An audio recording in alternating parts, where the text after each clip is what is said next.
హైదరాబాద్ నాంపల్లి అగ్ని ప్రమాద ఘటనలో మధ్యాహ్నం నుంచి రెస్క్యూ కంటిన్యూ అవుతోంది. అగ్ని ప్రమాదం జరిగిన బిల్డింగ్ లో 2 పిల్లలు సహా 5గురు ఉన్నారని చెబుతున్నారు. పిల్లలు సెల్లార్లో ఆడుకునేందుకు వెళ్లినప్పుడు అగ్ని ప్రమాదం జరిగిందని అంటున్నారు. ప్రమాద స్థలిలో ఆందోళనకర పరిస్థితులు నెలకొన్నాయి. చీకట్లోనే రెస్క్యూ కొనసాగుతోంది.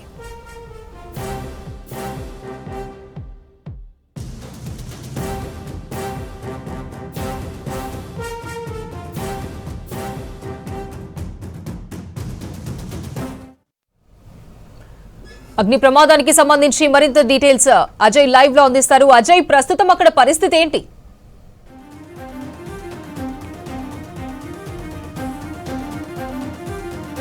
నాంపల్లి ఫర్నిచర్ షాప్లో జరిగిన అగ్ని ప్రమాద ఘటనలో ఇంకా రెస్క్యూ ఆపరేషన్ కొనసాగుతుంది. దాదాపు మధ్యాహ్నం ఈ ఘటన జరిగిన తర్వాత ఇటు ఫైర్ సంబంధించిన అధికారులు, పోలీసులు, దాంతోపాటు డిఆర్ఎఫ్, ఎన్డీఆర్ఎఫ్, ఇతర రెస్క్యూ టీమ్స్ అన్ని కూడా ఘటనా స్థలానికి చేరుకున్నాయి. కొన్ని గంటలుగా కూడా రెస్క్యూ ఆపరేషన్ అనేది కంటిన్యూ అవుతుంది. ప్రస్తుతం మనం స్పాట్ వద్ద ఉన్నాము. రెస్క్యూ ఆపరేషన్ సంబంధించి ఎన్డీఆర్ఎఫ్ టీమ్స్ సాయంత్రం నుండి కూడా లోపలికి వెళ్ళి, ఎందుకంటే మంటల్ని అదుపు చేయడమే ఒక రిస్క్గా మారింది. దాని తర్వాత దట్టమైన పొగలు అలుముకున్నాయి. సో పొగల్ని మొత్తము అదుపులోకి తీసుకొచ్చే ప్రయత్నం చేశారు. సో పొగలు మొత్తం కూడా అదుపులోకి వచ్చిన తర్వాతనే లోపలికి వెళ్ళి ఐడెంటిఫై చేసే పరిస్థితి ఉంటుంది. సో ప్రస్తుతం మంటలు అదుపులోకి వచ్చాయి, పొగలు అదుపులోకి వచ్చాయి. సో ఎన్డీఆర్ఎఫ్ టీం కూడా సిద్ధంగా ఉంది. మరి కాసేపట్లోనే ఎన్డీఆర్ఎఫ్ టీం లోపలికి వెళ్ళనుంది. లోపలికి వెళ్ళిన తర్వాత ఇప్పటికైతే 5గురు లోపల చిక్కుకొని ఉన్నారు అనేది స్థానికులు చెప్తున్న అంశము. దానికి అనుగుణంగానే అధికారులు కూడా పూర్తి స్థాయిలో వాళ్ళకి సంబంధించిన డేటాను మొత్తం కూడా తీస్తున్న పరిస్థితి ఉంది. అంటే 2 చిన్నపిల్లలు ఉన్నారు, దాంతోపాటు మరో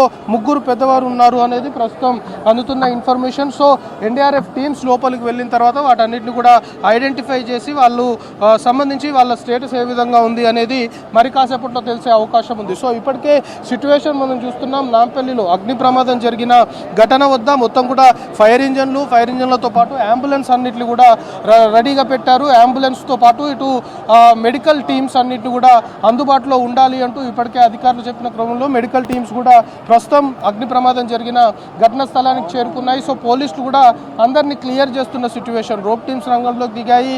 ఇక మరి కాసేపట్లోనే అగ్ని ప్రమాద ఘటనకు సంబంధించి లోపల చిక్కుకున్న వారికి సంబంధించిన వివరాలు అనుకోవచ్చు, లేకపోతే వాళ్ళకి సంబంధించిన సిచ్యువేషన్, వాళ్ళ కరెంట్ స్టేటస్ ఏ విధంగా ఉంది అనే దానిపైన మరి కాసేపట్లోనే క్లారిటీ వచ్చే అవకాశం ఉంది. సో ఇప్పటికే మెడికల్ టీమ్స్ కూడా ఏదైతే సెల్లార్ ప్రమాదానికి కారణమైన సెల్లార్ ఎంట్రన్స్ ఉందో, సెల్లార్ ఎంట్రన్స్ వద్ద మనం ఉన్నాం. సో ఇక్కడనే మెడికల్ టీమ్స్ ఉన్నాయి, ఎన్డీఆర్ఎఫ్ టీమ్స్ ఉన్నాయి, ఇతర రెస్క్యూ టీమ్స్ అన్ని కూడా ఉన్నాయి. సో మరి కాసేపట్లోనే లోపల ఉన్న వారి పరిస్థితి ఏంటి అనే దానిపైన అధికారులు కూడా అఫీషియల్గానే బ్రీఫ్ చేసే అవకాశం ఉంది. దానిపైన ఒక క్లారిటీ వచ్చే అవకాశం ఉంది. సో ప్రస్తుతానికి ఇంకా రెస్క్యూ ఆపరేషన్ అయితే కొనసాగుతుంది. రెస్క్యూ ఆపరేషన్లో భాగంగా మొత్తము సెల్లార్తో పాటు 4 ఫ్లోర్లకు సంబంధించిన బిల్డింగ్ గ్లాసులన్నీ బ్రేక్ చేసి లోపల మంటలను అదుపులోకి తీసుకొచ్చారు. దట్టమైన పొగల్ని కూడా పూర్తి స్థాయిలో అదుపులోకి తీసుకొచ్చిన తర్వాత ప్రస్తుతం లోపల ఉన్న వ్యక్తులకు సంబంధించి ఐడెంటిఫై చేసే ప్రక్రియ కొనసాగుతుంది. సో లోపల ఉన్న వారిని ఐడెంటిఫై చేసిన తర్వాత పూర్తి వివరాలు అధికారికంగా చెప్పే అవకాశం ఉంది. సో అగ్ని ప్రమాద ఘటనకు సంబంధించి ఇప్పటికే మంత్రి అజారుద్దీన్ కూడా పరిశీలించారు ఘటనా స్థలాన్ని. మంత్రి అజారుద్దీన్ పరిశీలించి అధికారుల నుండి వివరాలు అడిగి తెలుసుకున్నారు. ప్రమాదానికి గల కారణాలు ఏంటి అనే దానిపైన ఇప్పటికే అధికారుల నుండి వివరాలు అడిగి తెలుసుకోవడంతో పాటు లోపల ఎంతమంది ఉన్నారు అనే దానికి సంబంధించి అధికారుల వద్ద ఉన్న డేటా పైన కూడా మంత్రి అజారుద్దీన్ ఆరా తీశారు. దాంతోపాటు ఇతర రెస్క్యూ టీమ్స్ ఏవైతే ఉన్నాయో వాళ్ళందరితో కూడా సమన్వయంతో ముందుకెళ్లాల్సిన అవసరం ఉంది అనే సూచనలు కూడా చేస్తున్న సిచ్యువేషన్. ఇప్పుడే ఎంపీ అనిల్ కుమార్ యాదవ్ కూడా ఘటనా స్థలానికి చేరుకున్నారు. అధికారుల నుండి వివరాలు అడిగి తెలుసుకుంటున్న సిచ్యువేషన్. సో మరి కాసేపట్లోనే ఈ ప్రమాదంలో ఎవరెవరు ఉన్నారు, ఎవరెవరు లోపల చిక్కుకున్నారు, వాళ్ళకి సంబంధించిన స్టేటస్ ఏ విధంగా ఉంది అనే దానిపైన అఫీషియల్గా ఒక బ్రీఫింగ్ వచ్చే అవకాశం ఉంది. సో ప్రస్తుతం అయితే నాంపల్లి ఫర్నిచర్ షాప్లో జరిగిన అగ్ని ప్రమాద ఘటనకు సంబంధించి ఇంకా రెస్క్యూ ఆపరేషన్ కొనసాగుతుంది. లోపల ఎవరెవరైతే చిక్కుకొని ఉన్నారో వాళ్ళకి సంబంధించిన ఐడెంటిఫైయింగ్ అనే ప్రక్రియ ప్రస్తుతం కొనసాగుతుంది. అపర్ణ. రైట్ అజయ్.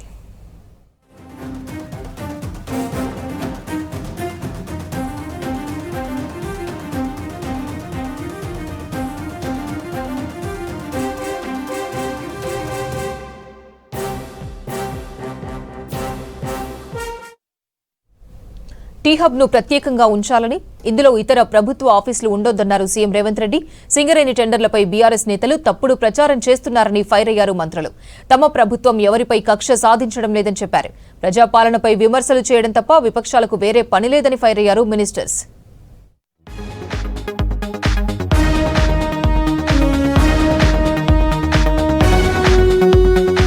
హబ్ను స్టార్టప్ కేంద్రంగా కొనసాగించాలని అధికారులను ఆదేశించారు సీఎం రేవంత్ రెడ్డి. అద్దె భవనాల్లో ఉన్న ప్రభుత్వ ఆఫీసులను అందుబాటులో ఉన్న ఇతర ప్రభుత్వ భవనాలకు మార్చాలని సీఎస్ కు సూచించారు. ఇంక్యుబేటర్ గా ఇన్నోవేషన్ స్టార్టప్లు కేంద్రంగా ఏర్పాటు చేసిన టీ హబ్ లో ఇతర ఆఫీసులు ఉండకూడదన్నారు. అలాంటి ఆలోచనలు ఉంటే విరమించుకోవాలని అధికారులను ఆదేశించారు సీఎం రేవంత్. సింగరేణి టెండర్లపై హరీష్ ఆరోపిస్తున్న సోదా కంపెనీ ఓనర్ సృజన్ రెడ్డి స్వయాన బీఆర్ఎస్ మాజీ ఎమ్మెల్యే కందాల ఉపేందర్ రెడ్డి అల్లుడన్నారు డిప్యూటీ సీఎం బట్టి విక్రమార్క. ఆ కంపెనీ ఎండీ కూడా ఉపేందర్ రెడ్డి కూతురేనని చెప్పారు. సీఎం బావమతి కంపెనీకి టెండర్లు ఇస్తున్నారని తప్పుడు ప్రచారం చేస్తున్నారని మండిపడ్డారు భట్టి. ఎవరికి కావాల్సింది వారు మాట్లాడుతూ ఉన్నారు. ఓన్లీ పత్రికలే కాకుండా నాయకులే కాకుండా సోషల్ మీడియాలో కూడా ఎవరికి కావాల్సింది వాళ్ళు మాట్లాడుతూ ఉన్నారు.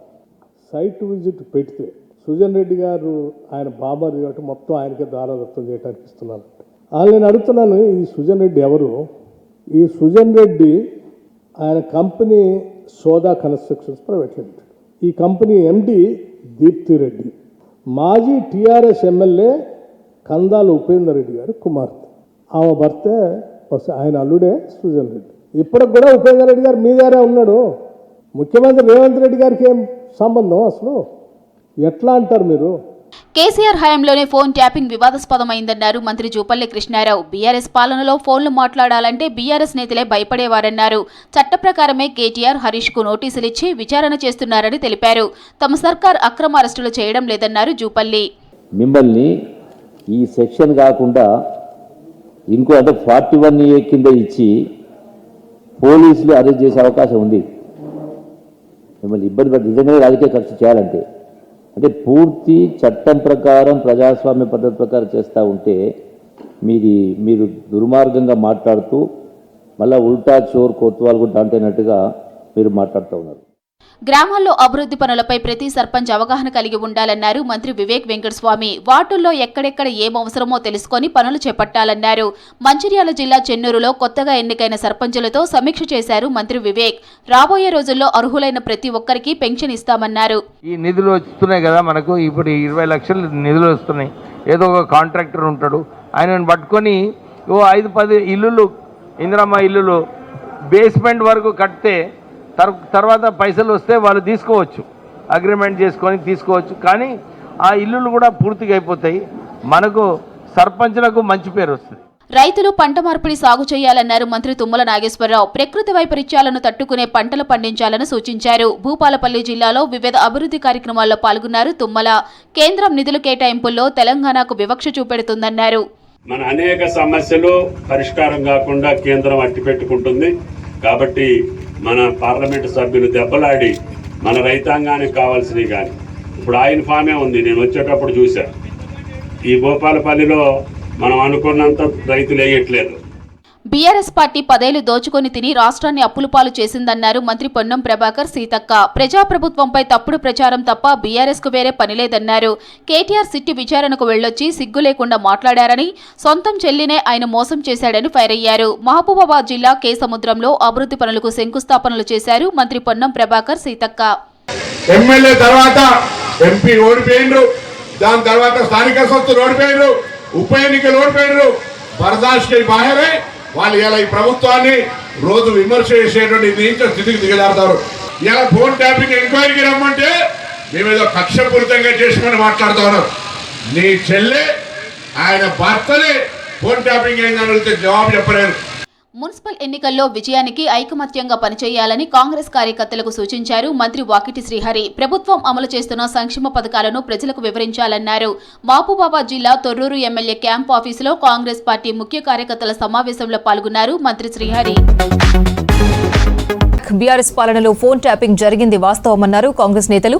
నిజాలు బయటపడతాయనే సిట్ విచారణపై విమర్శలు చేస్తున్నారని ఫైర్ అయ్యారు. ప్రజాస్వామ్యాన్ని గౌరవిస్తున్నందుకే పారదర్శకంగా విచారణ చేయిస్తున్నామని చెప్పారు. కల్వకుంట్ల కుటుంబం దుర్మార్గాలు, అవినీతి బయటపడుతోందన్నారు కాంగ్రెస్ లీడర్లు.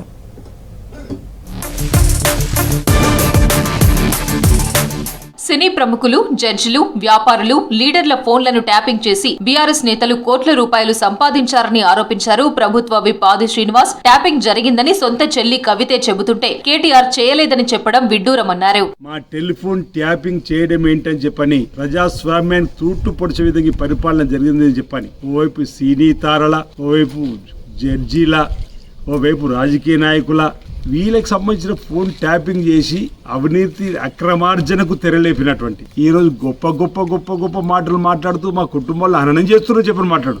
మీకు వచ్చేవరకే కుటుంబాలు కానీ ఇక మాకు కుటుంబాలు లేవని అడుగుతారు. ఫోన్ ట్యాపింగ్ పై సిట్ విచారణలో నిజాలు తెలుస్తాయన్నారు కాంగ్రెస్ ఎమ్మెల్యే నాయని రాజేందర్ రెడ్డి. సిట్ అధికారులు అవసరమైతే కేసీఆర్ ను విచారణకు పిలుస్తారని చెప్పారు. ట్యాపింగ్ కేసులో భయపడకుంటే కేటీఆర్ మంది మార్బలంతో విచారణకు ఎందుకు వెళ్లారని ప్రశ్నించారు. సిట్ అధికారులను బీఆర్ఎస్ నేతలు బెదిరిస్తున్నారని ఫైర్ అయ్యారు ఎమ్మెల్యే నాయని. ప్రజలు మేము మాట్లాడిన దానికి నీ నోటీస్ వస్తే నీ నిజాయితీ నిరూపించుకొని పొయ్యి వస్తే ఎవరు అడిగేవారు కాదు కదా.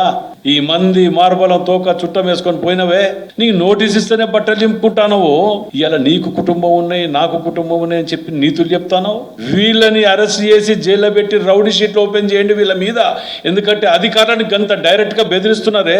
అధికారులను ఆ బెదిరింపులు ఏంటి అండి అవి? రాబోయే రోజుల్లో చొప్పదండి సెగ్మెంట్ ను ఇరిగేషన్ హబ్ గా తీర్చిదిద్దుతానన్నారు ఎమ్మెల్యే మేడిపల్లి సత్యం. కరీంనగర్ జిల్లా గంగాధర మండలం నారాయణపూర్ ప్రాజెక్టుకు ఎల్లంపల్లి నీళ్లు చేరడంతో గంగమ్మ తల్లికి పూజలు చేసి మొక్కులు చెల్లించుకున్నారు. గత బీఆర్ఎస్ పాలనలో ధర్నాలు చేసినా నీళ్లు రాలేదన్నారు. రైతులు అడగక ముందే జనవరిలోనే నీటిని విడుదల చేస్తున్నామన్నారు ఎమ్మెల్యే మేడిపల్లి సత్యం. గత ప్రభుత్వం ఉన్న నాడు మార్చిలో ఎన్నో ధర్నాలు, రాస్తారోకలు, అర్ధరాత్రి అరెస్టులు, ఎన్నో కేసులు పెట్టుకుంటే తప్ప నీళ్ళు వచ్చే పరిస్థితి లేదు. నేను ఎమ్మెల్యే అయినాక గత 2 సంవత్సరాల నుంచి రైతులు అడగకముందే రైతుల అవసరాలను దృష్టిలో పెట్టుకొని ఒక్క గుంట కూడా ఎండిపోవద్దు, అట్లాంటి పరిస్థితి ఏ రైతన్న కూడా రాకూడదని చెప్పి ముఖ్యమంత్రి గారికి, అదేవిధంగా ఇరిగేషన్ మంత్రి ఉత్తమ్ కుమార్ రెడ్డి గారికి నేను ధన్యవాదాలు చెప్తున్నా. చొప్పదండి నియోజకవర్గ రైతాంగం తరపున కంటోన్మెంట్ ను జీహెచ్ఎంసీలో విలీనం చేయాలంటూ ఎమ్మెల్యే శ్రీ గణేష్ 5వ రోజు నిరాహార దీక్ష చేశారు. ఎంపీ అనిల్ కుమార్ యాదవ్, ఎమ్మెల్సీ బల్మూరి వెంకట్, మాజీ ఎమ్మెల్యే కూన శ్రీశైలం గౌడ్ తో పాటు పలువురు నేతలు దీక్షకు మద్దతు తెలిపారు. కంటోన్మెంట్ గ్రేటర్ హైదరాబాద్ లో విలీనం కావాలన్నది అన్ని వర్గాల ఆకాంక్ష అన్నారు MLA Shri Ganesh. Phone tapping అనేది తీవ్రమైన రాజ్యాంగ ఉల్లంఘన అన్నారు బీజేపీ నేతలు. సిట్ విచారణలో తానే పోలీసులను ప్రశ్నించారని కేటీఆర్ అనడం సిగ్గుచేటు అని విమర్శించారు. పోలీసులు విచారణకు పిలిచి మర్యాద చేసి పంపిస్తున్నారని ఆరోపించారు. చాంద్రాయణగుట్టలో రోజ్గార్ మేళాలో పాల్గొన్నారు కేంద్ర మంత్రి కిషన్ రెడ్డి. మోదీ వచ్చాక భారత్పై ప్రపంచ దేశాలకు గౌరవం పెరిగిందని చెప్పారు.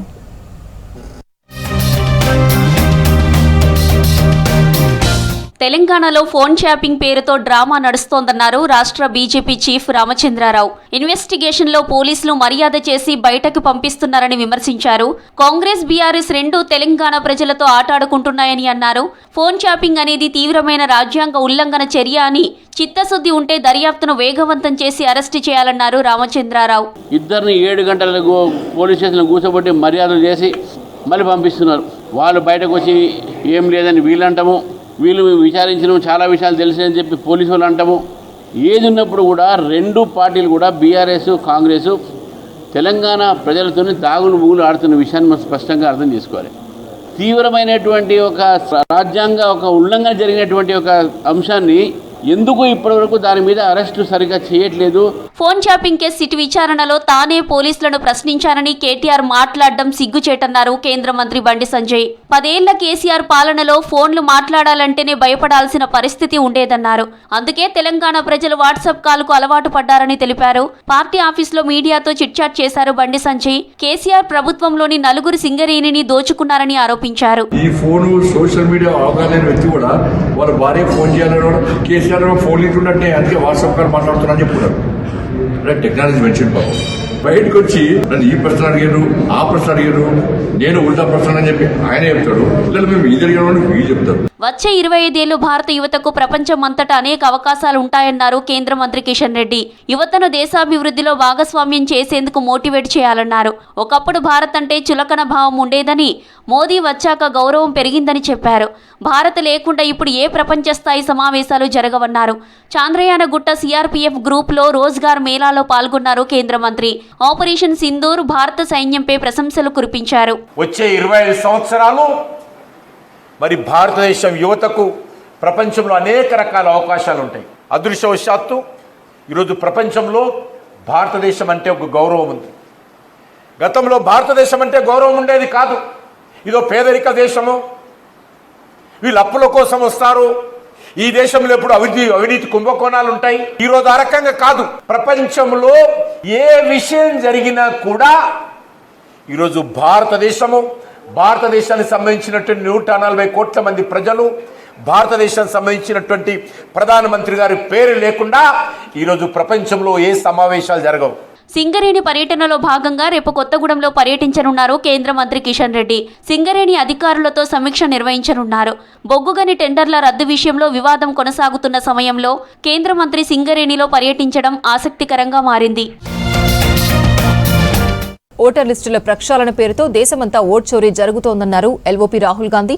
గుజరాత్లో ఎస్ఐఆర్ పేరుతో జరిగేది పరిపాలనా ప్రక్రియ కాదని, ముందస్తు ప్రణాళికలో భాగంగా ఓట్లు తొలగిస్తున్నారని ఫైర్ అయ్యారు. ఎక్కడైతే బీజేపీకి ఓటమి భయం పట్టుకుందో అక్కడ ఓట్లు మాయం చేస్తున్నారని విమర్శించారు. ఉపాధి హామీ పథకం కోసం పోరాటం కొనసాగిస్తామన్నారు హస్తం లీడర్లు.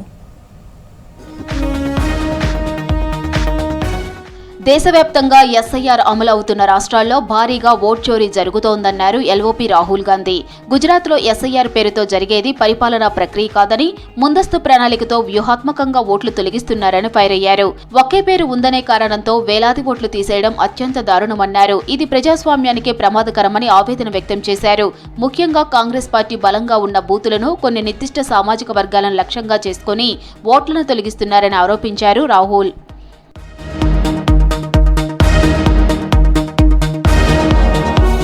దేశంలో ఎక్కడైతే బీజేపీకి ఓటమి భయం పట్టుకుందో అక్కడ ఓటర్లను మాయం చేస్తున్నారని విమర్శించారు రాహుల్. గతంలో ఆలంద్, రాజురా నియోజకవర్గాల్లో చేసినట్టే గుజరాత్, రాజస్థాన్లతో పాటు ఎస్ఐఆర్ అమల్లో ఉన్న ప్రతి రాష్ట్రంలోనూ చేస్తున్నారని చెప్పారు. రాజ్యాంగం కల్పించిన ఒక వ్యక్తి ఒక ఓటు అనే హక్కును ఎస్ఐఆర్ పేరుతో మోదీ సర్కార్ కాల రాస్తుందంటూ ఎక్స్లో పోస్ట్ చేశారు రాహుల్ గాంధీ.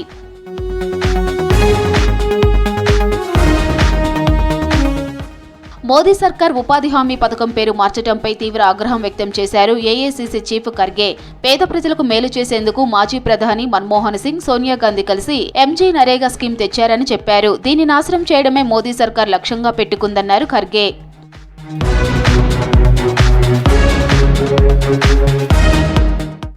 న్యాయ వ్యవస్థను బీజేపీ తన నియంత్రణలో ఉంచుకోవాలని చూస్తుందన్నారు కాంగ్రెస్ నేత పవన్ ఖేరా. ఉత్తరప్రదేశ్లోని సంబాల్ న్యాయవాదులపై దాడిని తీవ్రంగా ఖండించారు.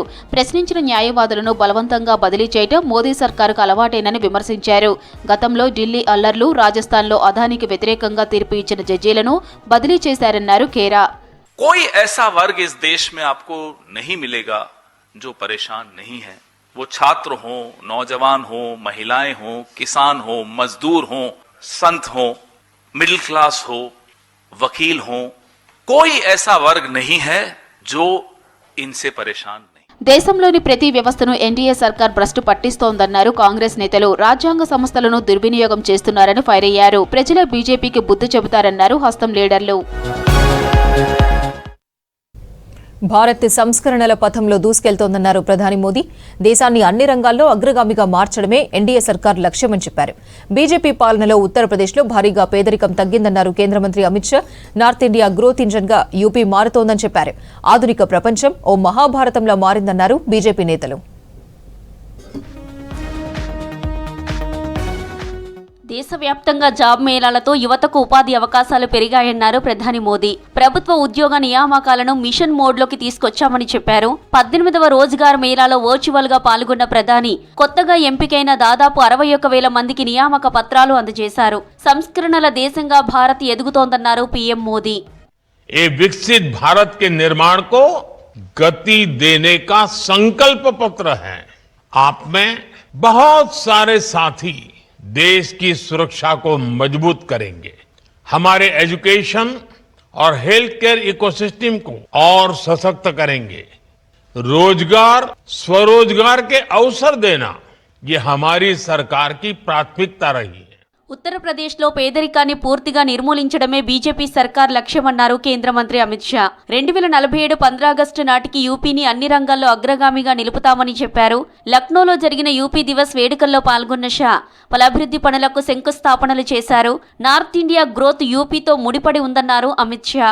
उत्तर प्रदेश की कानून और व्यवस्था में ऐतिहासिक सुधार आया है। डकैती में 94% की कमी, लूट में 82% की कमी, और इस सीमांत राज्य को भाजपा की डबल इंजन सरकार ने सुरक्षित और देश की सीमाओं को भी सुरक्षित करने का काम किया है। దేశ రక్షణలో భద్రతా దళాల తర్వాత ఎన్సీసీదే కీలక పాత్ర అన్నారు రక్షణ మంత్రి రాజ్నాథ్ సింగ్. ఢిల్లీలో నిర్వహించిన ఎన్సీసీ క్యాడెట్ల రిపబ్లిక్ డే పరేడ్ రిహార్సల్స్ లో పాల్గొన్నారు. ప్రస్తుతం ప్రపంచ వ్యాప్తంగా అనిశ్చిత పరిస్థితులు నెలకొన్నాయని చెప్పారు. ఆధునిక ప్రపంచం ఓ మహాభారతంలా మారిందన్నారు రాజ్నాథ్ సింగ్. ఇవి బులెటిన్ అప్డేట్స్.